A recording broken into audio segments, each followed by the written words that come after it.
Mesdames, Messieurs, peuple congolais, être citoyen, c'est être informé. Et pourquoi? Parce que l'ignorance est la pire des souffrances. Le savoir et la connaissance libèrent. Mesdames, Messieurs, je vais ici parler d'affaires de stratégie. Et la question que j'ai posée, que je vais essayer un peu de la décrypter, est de savoir où se situent et s'arrêtent les difficultés du dictateur Sassou Nguesso dégage.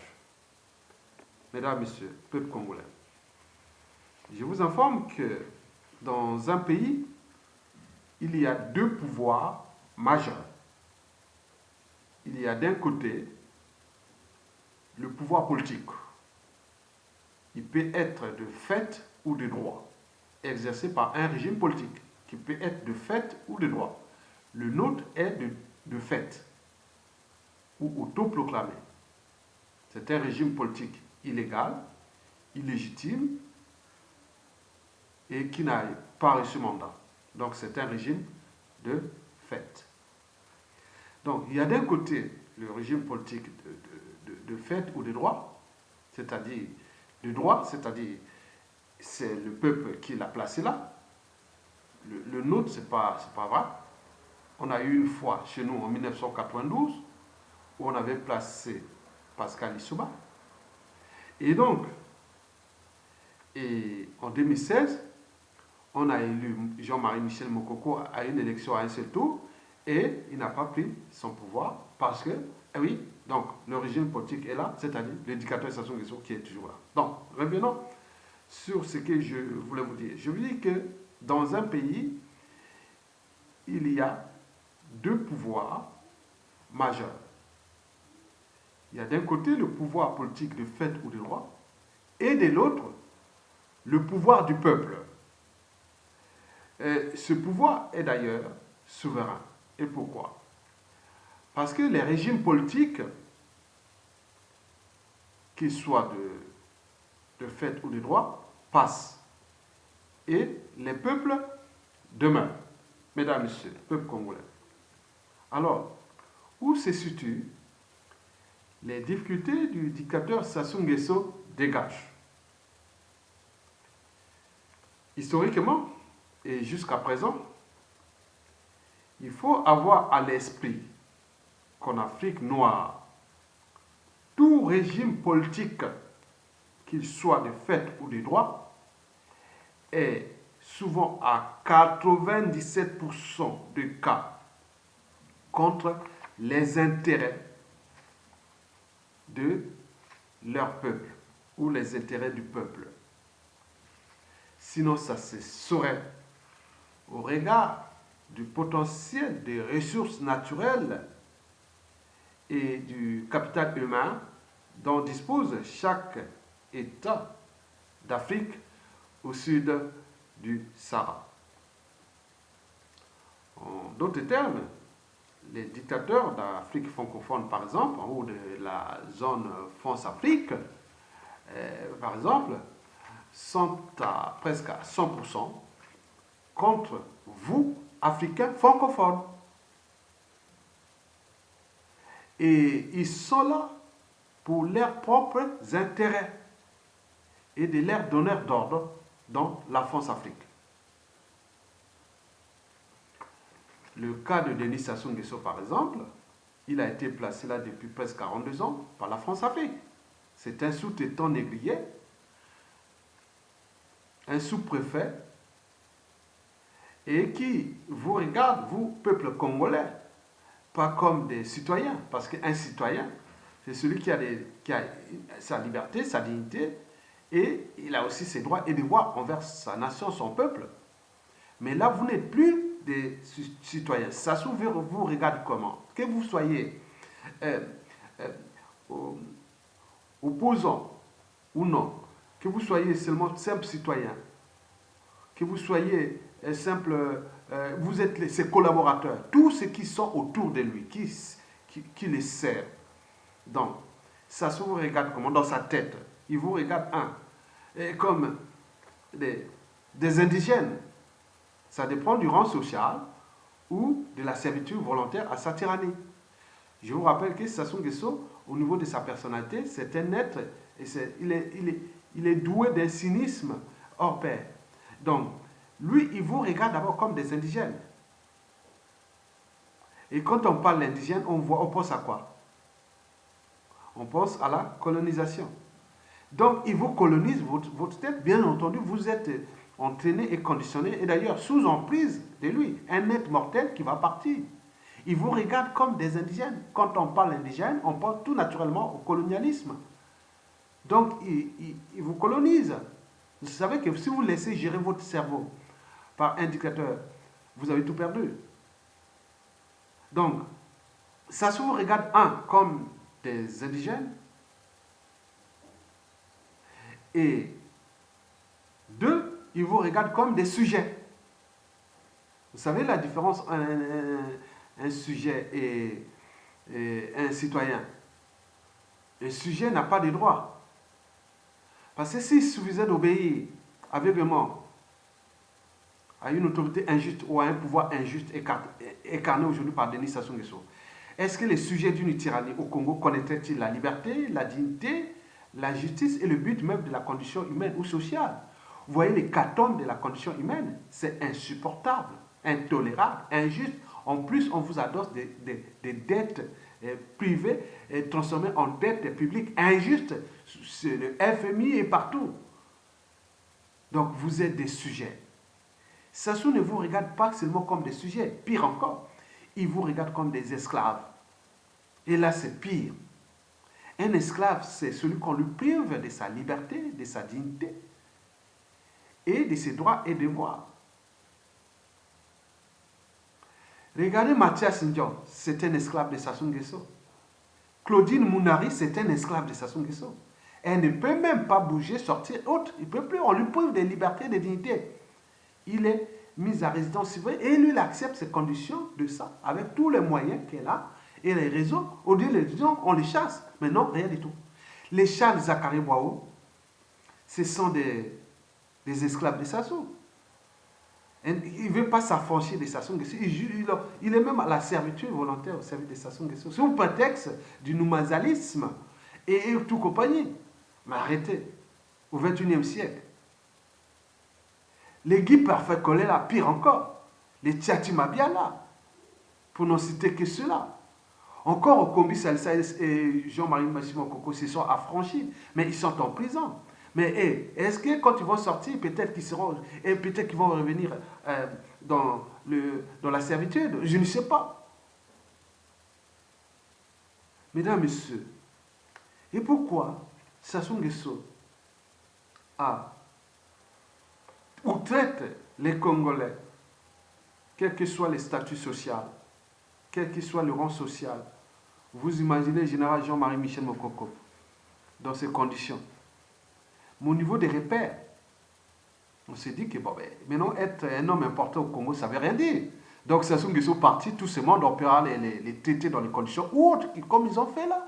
Les gens qui n'ont jamais tué les gens, qui n'ont pas volé ce pays, qui n'ont pas fait trop de mal au pays là, on les placera comme ça. Et ceux qui ont fait le mal, ils sont là en liberté. Et au moment venu, et c'est ça le danger, qu'on vous alerte, parce que ça donne beaucoup d'idées aux uns et aux autres, sachant que Sassou n'est pas éternel. Ça donne beaucoup d'idées. Avec ce pouvoir-là, vous avez tous ce pouvoir. Attendez, c'est très dangereux. Je le sais que c'est très dangereux. Pour ceux-là qui vont subir, par nous, on est là pour alerter, éveiller. Donc, alors, pourquoi Sassou Nguesso traite-t-il les Congolais comme ça? D'abord parce que c'est d'abord sa psychanalyse, sa psychologie ou sa personnalité profonde. Ça, c'est la première raison. La deuxième, c'est que il est aux ordres de ses donneurs d'ordre qui l'ont placé là. Il dit non, traite tes sujets, tes esclaves indigènes comme ça, comme ce fut au temps de l'esclavage et de la colonisation. Sassou Nguesso au sommet de la pyramide de la France-Afrique. Il y a la France-Afrique, les donneurs d'ordre aujourd'hui, c'est qui? C'est le bulldozer de l'Élysée. C'est Macron qui donne les ordres à Sassou Nguesso applique. Donc, on est là dans le cadre de ce que nous avions connu pendant l'esclavage, la colonisation, et aujourd'hui les néocolonialistes qui ont entretenu par nous-mêmes. Et pourquoi Sassou Nguesso s'acharne? Déjà, au niveau de sa personnalité, il est rassuré et par la France-Afrique, et en plus de ça, il dispose des moyens colossaux de l'État, et dont il s'en abuse. Les moyens là, je vous les citer, c'est énorme. Les administrations, les moyens de la force publique, que ce soit la gendarmerie, la police, les moyens des armées, les moyens des renseignements ou des services secrets pour mettre les coups bas. Vous voyez, dans un pays, là où il faut avoir peur, il ne faut pas toujours avoir peur de la police, ni des armées. Dans un pays où même la justice, il faut avoir peur des services secrets, renseignements. Parce que là, c'est des gens civils, ils peuvent faire des coups bas. Et c'est Sassou Nguesso le sait que demain, qui va prendre la place de Jean-Dominique Okeba. Attends, avec tous ces haines et rancunes et autres. Donc, on éveille votre conscience. Que vous devez prendre votre responsabilité. Alors, pourquoi ça sous-traite-t-il les Congolais comme des sujets, des esclaves et autres? Déjà à cause de ces raisons précitées, c'est-à-dire sa personnalité profonde et les enjeux de ces donneurs d'ordre qui l'ont placé là. Ils demandent à traiter ces sujets comme ça, depuis le hold-up et tout compagnie. Bon, et là, la troisième raison, c'est le moyen de l'État dont il dispose. Comme il a fait le mal aux uns et aux autres, il faut qu'il se protège avec ses moyens. Et quatrième raison, c'est que nous sommes en présence d'un peuple qui a tout renoncé. Je vous ai dit que nous sommes des Bantous congolais. C'est des moutons. Répétez ça. Nous qui avons fait la génétique, on regarde la génétique, on regarde les caractères, les mentalités, habitudes et comportements. Des choses qu'on voit que non, on est différents. Comme certains disent, non, nous ne sommes pas comme les Blancs. Oui, c'est vrai. Nous ne sommes pas comme les Arabes. Bien, oui, c'est vrai. Nous ne sommes pas comme les Asiatiques. Ouais. Au niveau des caractères intrinsèques ou innés, oui, on est différents. On n'a même pas le même état d'esprit. Sinon, ça se saurait. Nous sommes des Bantous, des peuples de moutons. C'est-à-dire plus ou moins intelligents, peu structurés, moins organisés. Le pire de ces peuples, on est d'abord des naïfs chroniques, des passifs heureux. Et n'oublions pas des lâches et des peureux et chroniques. Sinon, ça se serait. Donc, additionner ça, ce qui fait que ça soit là. Mais, je reviens que c'est le danger de tout ce monde-là. Je vous l'ai dit que nous sommes dans une bombe à retardement. Et ceux qui viennent ne comprennent pas. Aujourd'hui, vous êtes là, nous sommes dimanche, le jour soi-disant du Seigneur. Mais ceux qui sont ailleurs ici dans le monde, on est dans les bonnes conditions. Nous qui vivons depuis la moitié de ma vie dans un pays développé. Donc, les chocs et autres, même si moi, mon âme est consciente, je sais que j'ai vécu. Je suis né à Brazzaville, mais j'ai vécu au village, je sais comment. Moi, je préfère aller vivre au village, en rentrant de France, et que d'aller vivre dans ces villes de Brazzaville, Pointe-Noire, Dolisie, où il n'y a même plus de système de canalisation d'eau usée et d'addiction d'eau et autres, et tout ça qui pue et autres. Donc, je ne veux pas me rentrer dans un bouillon de culture pathogène. Surtout que je renoncerai à ce que j'ai fait comme formation scientifique en sciences biologiques et de l'environnement. Donc, c'est pas possible. Donc, Brazzaville pue, Brazzaville enfer, sur terre, et personne ne prend ses responsabilités. Et ça, sous un être mortel, il va partir là. Pourquoi? À cause de ces problèmes-là. Mesdames et messieurs, je vous dis, c'est ça le danger du prêtre Sassou Nguesso. Parce qu'il n'a pas le monopole de faire ça. Nous sommes là, en fait, moi je joue parfois l'équilibre des choses pour attaquer les Mboshi, les clans, pour leur dire non, voilà. Mais comme certains sont sous emprise, ont été conditionnés, et même sont pris en otage, c'est leur affaire. Souvent en Afrique, la responsabilité est par association. Sinon, comment cela se fait-il que Sassou Nguesso est-il allé et bombarder tout le pôle pour chercher un certain Toumi et qui est aujourd'hui en liberté, qui continue à faire le jeu. Et les innocents sont en prison, d'autres sont morts et autres. C'est un souci. Donc on ne sait pas ce qui peut arriver. Moi, je ne suis pas naïf. Jamais de ma vie. Je sais qu'en tant qu'intellectuel congolais, éclairés et autres, je sais que le danger de la Sassou Nguesso sera vraiment, ce sera dur. S'il n'y a pas des gens vraiment qui... Non. Il faut des gens vraiment aguerris, affûtés, dans le sens de jouer les arbitrages, les consensus, les dialogues et autres, mais qui n'ont pas ce passé. Ça va être dur. Et donc, si vous ne comprenez pas ça, vous perdez votre temps à nous insulter, à venir nous faire. Faites la fête dans votre... Bon, ben, beaucoup vont mourir. Hein. Certains ont menacé les uns et les autres ici. Bon, mais ils sont en train de mourir là-bas à Brazzaville. À Pointe-Noire, à Dolisie, dans les villes, ça devient des villes poubelles. C'est du jamais vu. Et un abandon, parce que vous avez tout renoncé. Et c'est ça. Bon, vous savez que l'idéal pour tout homme politique serait d'apporter les conditions de vie et de liberté, de dignité à son peuple. Mais il faut se dire que le pouvoir en Afrique n'est pas dans ce sens-là. Parce que nous avions une anthropologie politique, sociale et culturelle qui n'est pas bonne. On ne connaît pas le sens de l'intérêt général. On ne connaît pas le sens de la raison, et de la conscience, de l'esprit critique, de tout. Ce qui peut dire non, à un moment donné, on attendait quelque chose, ça peut marcher. Trouvons des solutions, on laisse tomber, et on comme les maisons, et chacun met sa pierre, et on construit, on construit. Mais nous, ce n'est pas ça. On va jusqu'au bout, c'est-à-dire vaincre ou mourir, comme l'on dit, et on les fracasse ce pays, donc on va se fracasser. Il y aura des survivants, il y aura ceux qui ont déjà perdu leur vie, et ils continuent à perdre leur vie, et c'est bien comme ça, puisque nous avions tout renoncé à nos droits et devoirs de peuple. Mesdames, Messieurs, les difficultés commencent là où s'arrête le pouvoir du peuple. Bon, il faut dire que le problème qui est là, c'est d'abord le problème d'équilibre et de déséquilibre entre le régime politique en place et le peuple. On parle d'équilibre et de déséquilibre. C'est comme la justice, hein, la balance. On parle aussi des rapports de force.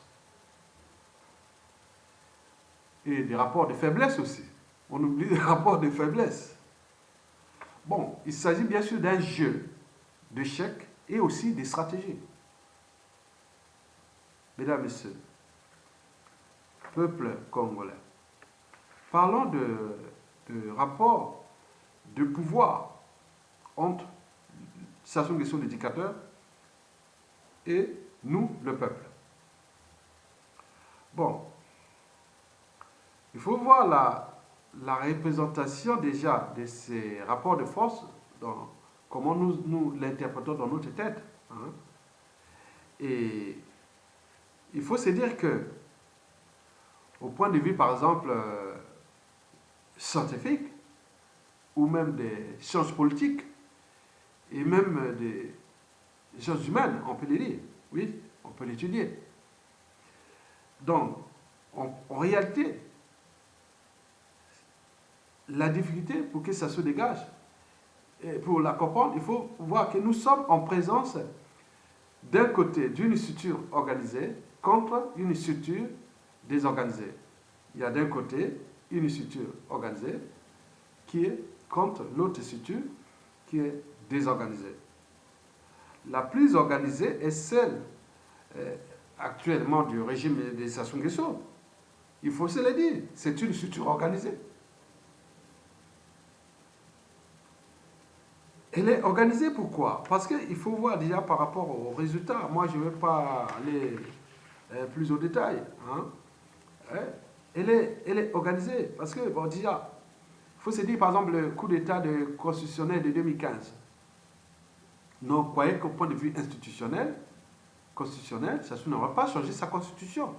Il avait fabriqué sa constitution de 2002 et que le dernier mandat, c'était en 2016. Mais là, il est passé en France, il a roulé. Parce que pourquoi? Parce qu'il est en présence de ce peuple qui est désorganisé.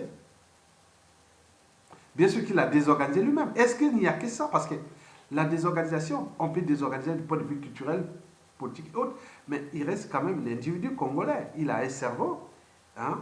il s'est douté, réfléchir et structurer, organiser, manager et voir, faire des stratégies, comme c'est passé en Algérie, au Soudan, en Corée du Sud, partout, on a eu des peuples qui n'ont jamais fait la politique, mais du niveau de leur cerveau, le cerveau n'est pas un fardeau, ils ont structuré les stratégies et pour les mettre hors d'état de nuit, mélangeant le courage et tout compagnie. Mais là, il n'y a rien.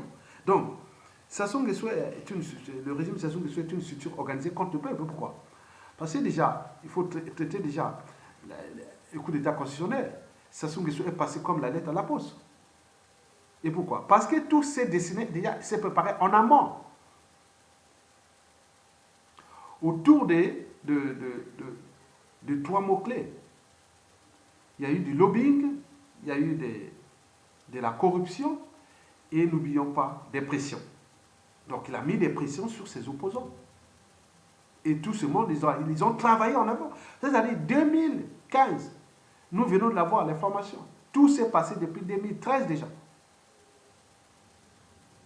Quand Hollande est arrivé au pouvoir un an avant, et donc, après, 2014, 2013, 2014, 2015, tout était déjà gelé, il préparait déjà avant, comme ça se prépare déjà 2021, pour rouler le Congo, vous voyez déjà tout ce qui se dessine. C'est des... Ils ont... Oui, c'est des signes. Des signes. Nous, en sciences de l'environnement, ou en écologie, on appelle ça des bio-indicateurs. On peut voir les bio-indicateurs d'un milieu. Quand vous voyez l'eau ou autre, on peut tout observer au niveau de la faune, des équilibres. On dit non, le milieu est perturbé ou pollué. Quand on voit qu'il y a la prolifération des algues vertes, c'est qu'il y a des problèmes de trophisation et de compagnie. Donc, des bio-indicateurs. Et donc, nous avions des signes qui, aujourd'hui, en 2019, on voit les signes qui commencent là. Jusqu'à 2020, pour ne pas vous faire l'élection ou pas, il peut passer. Et vous êtes en train de faire des incantations et autres, mais il essaie. Mesdames et messieurs, 2016, hold-up électoral, puis terrorisme d'État dans le pôle. Tout s'est passé comme la lettre à la poste, sans aucune réaction. On triste du point de vue du droit et des institutions. Personne ne réagit. Et en plus, on va massacrer les populations. Personne ne réagit. Mais quel est ce peuple? Et c'est ça le danger d'Mboshi, de Sassou et d'Nguesso. Je vous dis, avec ce peuple-là, ça donne les idées aux autres. Il y a des gens au creux de leur lit, ils rasent comme ça. Ils disent, ah tiens, Sassou Nguesso a fait ça. Ah oui, c'est possible. Ah mon Dieu. Il suffit de récupérer le moyen de l'État. C'est possible. C'est possible. Hein? Hein? Ah. 2016, par exemple, hold-up électoral, le président élu en prison. Puis on lui fait un procès, n'importe quoi. On dit que 90% des militaires avaient voté. Et rien du tout. On terrasse les populations dans le pool. Rien du tout. Mais quel est ce peuple?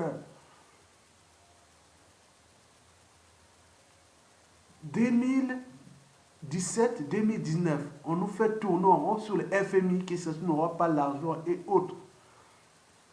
Et là, les lobbying, la corruption de masse, puis les pressions des donneurs d'ordre de Sassou, dont la France a mis des pressions, que je suis aussi membre du FMI depuis l'ordre mondial, on m'avait placé la France, donc vous devez donner l'argent à Sassou Nguesso par obligation.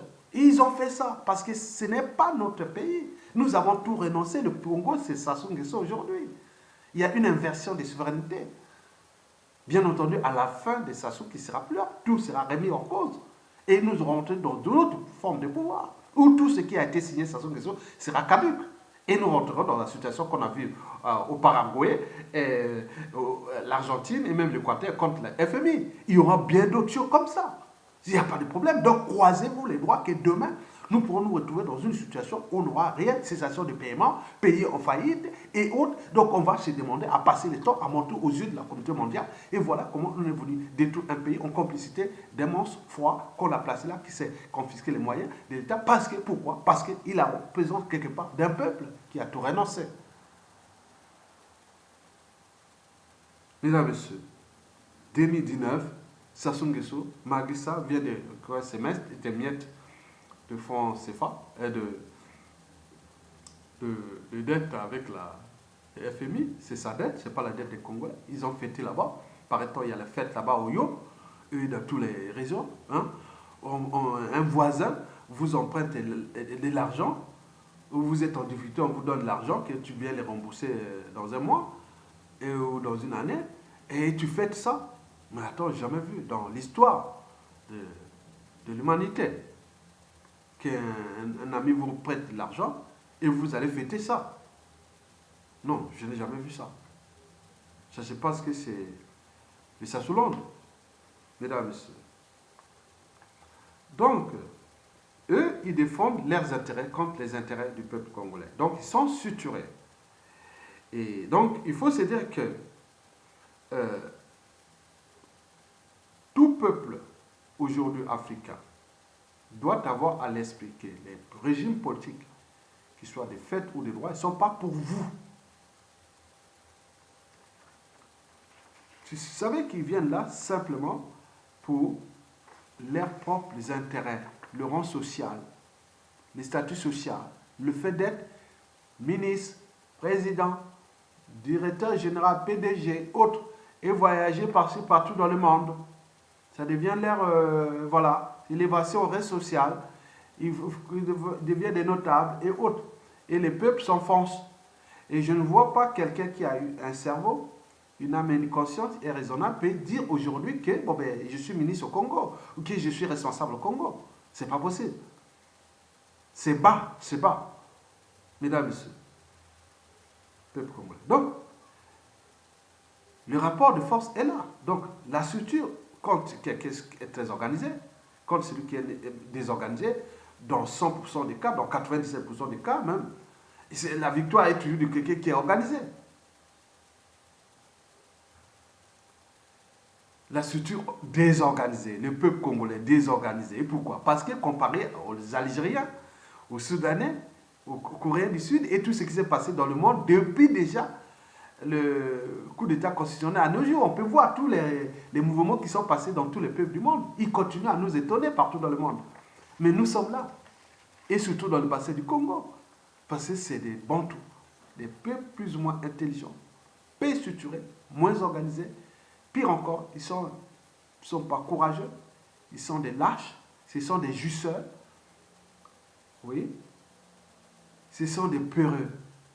Eh bien, au niveau civil, politique et militaire, c'est des touillards, c'est des touillards. Eh bien oui. Ah. Mesdames et messieurs, bon, il faut se dire que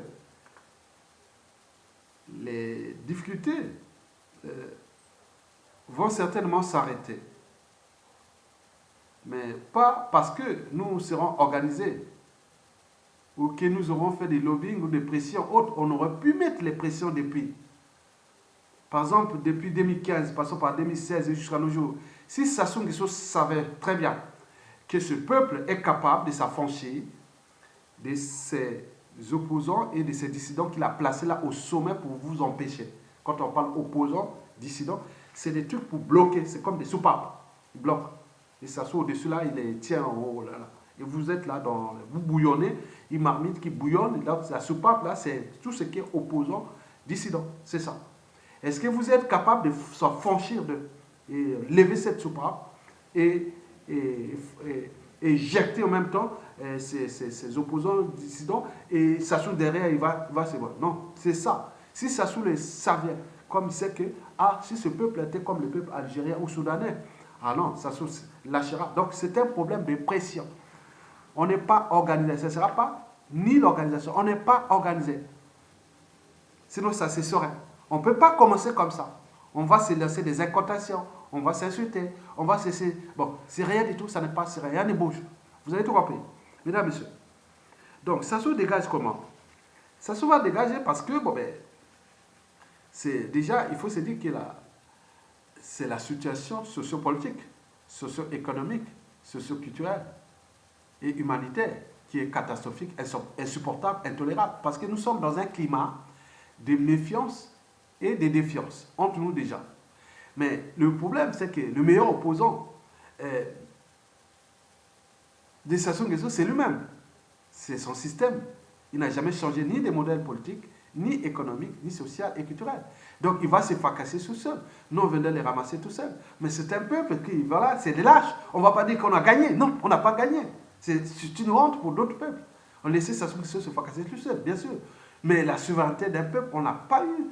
Les peuples, il y a des moments d'épreuve. Nous n'avons pas franchi ces épreuves pour construire un semblant d'unité nationale. Sinon, ça cesserait. Donc, l'enjeu est là. Donc, ce qui va se passer, c'est que la situation donc, le pourrissement sera total. Il faut voir déjà les conditions de vie que les gens vivent là-bas. Quand on voit l'urbanisme et l'habitat, le cadre de vie. Prenons le problème d'il y a de l'eau. Dans un pays, on vient de l'étranger, partout on va dans un pays, d'abord on arrive, on boit de l'eau. Nous sommes dans les régions tropicales, équatoriales. Donc l'humidité est telle que, bon, on transpire, il faut boire. Mais nous, chercher l'eau où? Bon. Mais après avoir bu l'eau, où manger? Il faut aller faire un caca. Matière fécale. Mais où? Il n'y a pas de système, ça pue. Bon, après là, bon, l'alimentation, on va chercher où? C'est importé où? Quelles sont les normes? Qu'est-ce que c'est ici? Bon. Et quand on est malade, il faut aller à l'hôpital. Mais où? La morgue, directement moi. Donc, vous imaginez à quel point les civils, politiques et militaires congolais ont tout renoncé à leurs droits et devoirs de peuple. Et c'est les raisons pour lesquelles on abuse. Et sa situation va pourrir. Et beaucoup, il y aura la perte, la casse.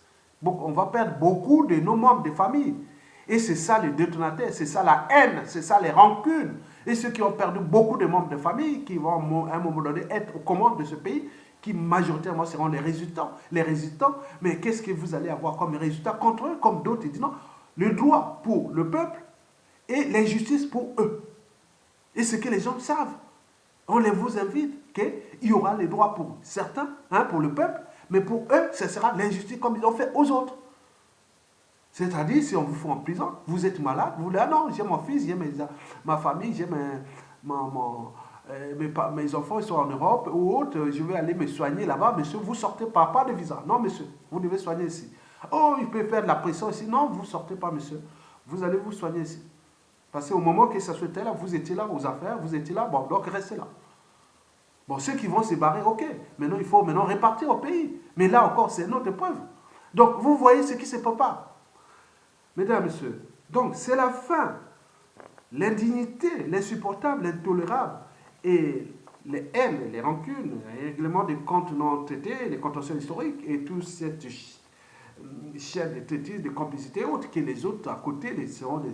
Oui, d'où la période de transition. Il faut ça. S'il n'y a pas ça, ce sera l'enfer pour certaines personnes. Mesdames, Messieurs, peuple congolais, je vous informe que dans 97% des cas, la chute d'un dictateur apporte toujours le chaos. Ceux qui protègent le régime ou travaillent avec le régime sont obligés de les protéger pour aussi éviter les chaos. Et pourquoi les chaos? Parce que déjà, il faut dire que quand vous avez un peuple qui a tout renoncé, donc on additionne les problèmes aux problèmes. Et donc ça crée comme un bombe. Boum! C'est ça qui s'attend. Ceux qui continuent à jouer aux naïfs, Sassou n'a pas emprisonné les Mokoko, les Kombi Salissa, tuer les Tourous et tout ça pour qu'on dise non, ben demain on va dire oui, bon, ben, c'était bon, lavement de main ou autre. Vous croyez à ça? Moi je ne crois pas. Et tout ce que Sassou a fait pour le pays, là, contre le pays, vous croyez que ça va se passer comme ça? Qu'il avait le monopole là? Donc nous, le problème qui est là, c'est que ceux qui l'ont ramené Sassou Nguesso au pouvoir, depuis Lissouba, qui ont joué la complicité contre Lissouba pour ramener Sassou Nguesso au pouvoir, et qui aujourd'hui sont avec eux, qui jouent le jeu de dissidents opposants, et qui font le jeu. Mais c'est ça, le danger. Donc éviter, aujourd'hui et demain, de se faire avoir pour ça. Donc vous devez vous affranchir de ces gens-là, et construire une nouvelle étape, avec des gens et puis des valeurs de justice, et de patriotisme, et des sons de liberté, parce que nous serons heureux, libres et dignes chez nous, sans les tyrans. Parce qu'aujourd'hui, les Congolais sont devenus des étrangers dans leur propre pays. C'était des appartenus de la vie. Mais à qui la faute? La faute de nous tous. D'abord, en tant que peuple, on n'a pas pris la responsabilité collégiale en tant que structure. On ne s'est pas structuré. On est désorganisé.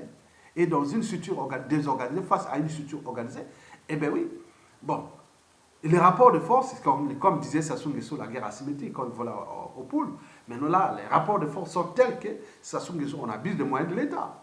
Donc c'est ça, on sait que donc il y a encore un État, que les moyens-là vont être récupérés d'ici peu. Mais on ne sait pas quand et comment. Mais la suite, je sais que ça sera dans le chaos. Et la situation pourra être incontrôlable. Et si se termine de manière raisonnable, et à ce moment-là, nous pourrons rentrer dans une transition. Et si ça ne se termine pas de manière raisonnable, nous pourrons entrer dans une nouvelle dictature. Ça, c'est sûr et certain. Parce que les gens qui auront pris le risque, avec tous ces traités et autres, ceux qui auront pris le risque de chasser Sassou Nguesso, et même sans le peuple ou quoi que ce soit, par une violence autre, ils ne vont pas arriver comme ça et dire non, mais on vous invite, mais maintenant venez, on va faire comme on dit. Non, mais vous... non, non, non, non, non, non, non. Attention. Donc ne faites pas ce jeu malin. Parce qu'il y a eu trop de pertes humaines avec Sassou Nguesso. Et ça ne s'arrête pas. Donc, prenez tout ça dans votre cerveau. Il faut tirer des leçons de l'inévitable après Sassou Nguesso qui est déjà là. Donc, vous devez zapper déjà le fait de dire, oui, bah ben, c'est un membre de ma famille ou de ma tribu ou des Tino-Santis ou même de la géopolitique nord-sud. Zappez ça. Les gens continuent à vous rouler là. Non, non, non, ça ne veut rien dire. J'ai des gens ici dans la diaspora. Ils sont des sudistes. Vraiment nickel. J'ai aussi des gens dans la diaspora ici. Ils sont sudistes. Vraiment des tordus. J'ai aussi des gens dans la diaspora qui sont des nordistes. Ah, vraiment des tordus. J'ai aussi ceux qui sont nickel. Donc, maintenant, sortons des géopolitiques. Maintenant, allons dans le sens même de la tribu. J'ai des gens dans la tribu vraiment détendus. Et d'autres, nickel. Donc, on peut rentrer la famille. Bon, on ne choisit pas sa famille. Mais les amis, la tribu, et tout, voilà. Donc, vous savez que vous devez vous affranchir de ça. Donc, vous devez placer la raison au-dessus de la tribu. Placer l'intérêt général au-dessus de la tribu. C'est ça le problème. À ce moment, les problèmes d'amalgame nord-sud, non, vous êtes citoyen. S'il arrive une situation à Brazzaville, quel que soit votre enjeu, votre tribu, autre, si vous arrivez dans la situation de prendre le pouvoir, prenez le pouvoir, vous êtes citoyen congolais. Vous ne pouvez pas dire, ah oui, on attend, où sont les sudistes là, où sont les nordistes, où sont... Non, non, ça c'est votre problème. Et Sassou gouverne là, c'est un système, non? Il est avec les nordistes, les sudistes, vous voyez là? Quand vous rentrez dans un pouvoir, ça devient un système. Le système, ça dépend des objectifs de ce pouvoir. Est-ce que c'est pour avancer le peuple ou c'est pour votre propre pouvoir? Pour nous, au cas de Sassou, c'est pour lui et c'est dans la force Afrique. Vous avez tout compris? C'est des systèmes. Donc, quand vous rentrez dans un système, c'est comme ça. Et donc, vous devez zapper ça, placer la raison au-dessus des émotions et surtout, ne soyez ni des naïfs, ni des passifs, ni des peureux et lâches heureux. Sassou n'est pas comme ça. Sassou est carré. Il n'est pas naïf. Hein?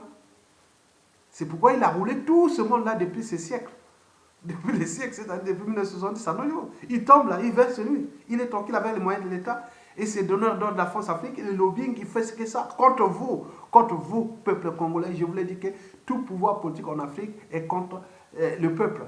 Donc c'est à vous de se battre. Dès que vous arrivez, vous êtes comme, tu vois, en Occident, dès qu'on élit un président, hein, donc on est en la guerre, hein, on est là, on regarde, on dit non, non, non, non, non, non, non. Et à ce moment-là, bonne élection, pouf, ils l'ont fait. Ailleurs, bon, on reste dans le temps, on faisait des coups d'État contre ces gens-là. En Occident, ici, c'était comme ça. On faisait ça. Maintenant là, c'est comme il y a la démocratie, on attend l'élection, pouf. Sarkozy, même pas 2 mandats. Hollande, même pas 2 mandats. Peut-être Macron va être pareil. Donc, vous voyez ça? C'est pas parce qu'il vient dire, oui, moi, je suis président. Oh, non, non, non, non, non, non, non. Même dans le fief, là où est né Macron, à Amiens, en Picardie, tout le monde là-bas n'aime pas aussi. Mais nous, le fait d'être de la tribu et autres, non, franchissez ça, c'est pas bon. Si je veux vous fracasser, donc il peut utiliser des membres de votre tribu et vous détruire. Regardez ce que ça se fait. Il est en train de détruire tribu par tribu en plaçant les membres de cette tribu-là chez vous. Chez nous, à Makwa, c'est Fema Yessa a été placé là pour détruire les Makois. Mais bien sûr que les Makois sont éternels. Ils ne vont pas se laisser détruire par Fema Yessa. Et Sassou Nguesso a mis les Mwamba là, oui, a mis les Kolela, a mis partout pour détruire. Mais comme vous êtes là derrière la tribu, et ils de s'affranchir de ça, bon, on vous détruit. C'est ça l'enjeu. Donc, vous devez ne plus être ni naïf, ni passif et autres. Ayez les sons des détails comme Sassou Nguesso. Sassou Nguesso sait ce qu'il sait. Si vous l'avez trahi, si vous l'avez fait, il le sait. Il va vous punir, il ne va pas se laisser faire. Vous n'avez pas venu parce que vous avez pleuré derrière Sassou Nguesso. Il veut que vous faites des preuves. Il faut des preuves que vous faites là, vous êtes vraiment avec lui. Et donc, partout, c'est comme ça. Ce n'est pas parce qu'on vient dire à nos opposants ou dissidents. Maintenant, je vous dis qu'aujourd'hui, au vu des éléments que j'ai, les opposants qui sont tous dehors, en dehors de Paulin Makaya, ils sont tous avec le régime. Tous ceux qui sont en liberté. Retenez bien, je vous informe.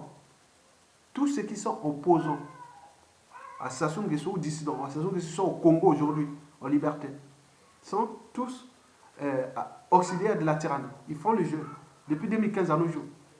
Sauf Paulin Makaya un peu isolé, mais peut-être qu'on peut les récupérer aussi, on ne sait jamais. Mais il reste au commissariat et mon Congo qui sont encore dans les viols, on ne sait pas.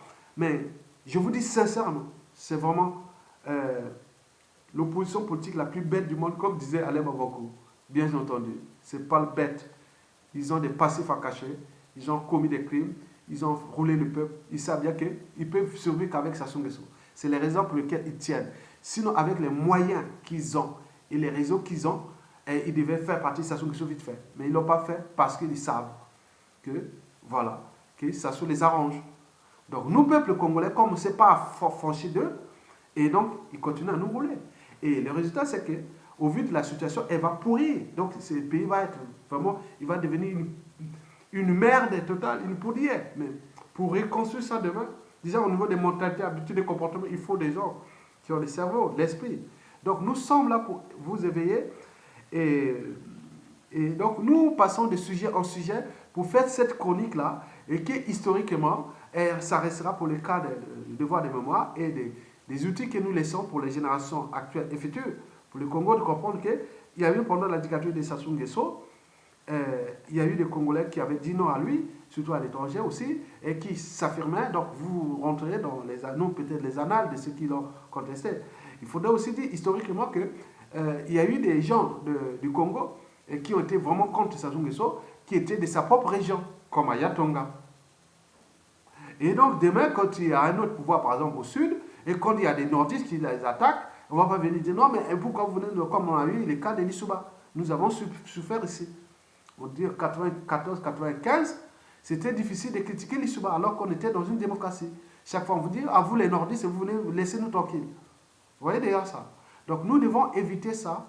Donc tout citoyen congolais a le droit de critiquer tout homme politique. Moi je ne suis pas homme politique, je suis qu'un citoyen. Et demain si je suis par exemple élu, ministre ou tout ce que vous pouvez dire dans un poste public, et à ce moment vous pouvez attaquer Yatonga, il n'y a pas de problème, c'est la responsabilité. Mais si je suis là, je suis qu'un lanceur d'alerte, un éveilleur de conscience, un intellectuel, et un citoyen qui vous veut pour que nous puissions faire partie de ce monsieur, parce qu'il est en train de tout détruire. Déjà, le pétrole qu'il a tout vendu au large des plateformes continentales de Pointe-Noire, au large de Pointe-Noire, et tous les Kouilous. Maintenant, là, il veut aller chercher à aussi aller polluer les réserves qui sont dans les parcs naturels qui est à la frontière entre la Centrafrique et le Cameroun. Hein. Là-bas, c'est un gros parc animalier. Tant qu'on a trouvé du pétrole là-bas, il veut aller aussi exploiter là-bas.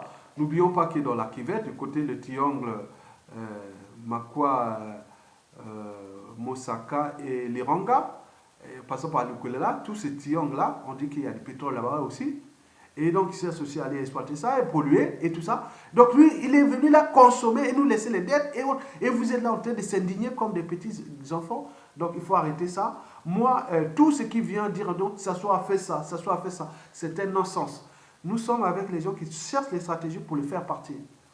Et au moment venu, ça dépend de ceux qui vont prendre le contrôle. Ce n'est pas dans la... Il faut dire qu'il faut aller à la démocratie, puisqu'un peuple qui a tout renoncé comme ça, vous allez vivre la démocratie comment? Donc ça serait une dictature citoyenne et qui va réformer tout, ou une transition. On ne peut pas faire une démocratie, vivre une démocratie avec un peuple qui a tout renoncé, où se mêlent les problèmes des tribus, d'amalgame, des négationnismes, des sécessionnistes, de tout ce qui veulent foutre les bazars. Là, beaucoup sont des étrangers naturalisés congolais, ils sont contre le Congo, ça c'est sûr. Celui qui aime le Congo ne peut pas accompagner Sassou Nguesso aujourd'hui. C'est un non-sens. Donc, vous devez vous battre aujourd'hui pour le faire partie individuellement et collectivement, tant au niveau civil que militaire. Les politiques ont échoué, ça c'est sûr et certain. Et donc, il nous reste que les civils et quelques parties de l'armée, et pour le faire partie. Mais la situation est favorable pour le peuple parce qu'il a les derniers mots et les derniers jugements. Parce qu'il est éternel, il a raison parce qu'il est nombreux. Et donc, on ne sait pas qui est qui va prendre le contrôle du pays à tout instant. Parce que le peuple et les nations ont aussi des destins, comme l'a eu Sassou, pour nous fracasser. Mais peut-être que les autres viendront aussi les fracasser. Mesdames et messieurs, je vous remercie.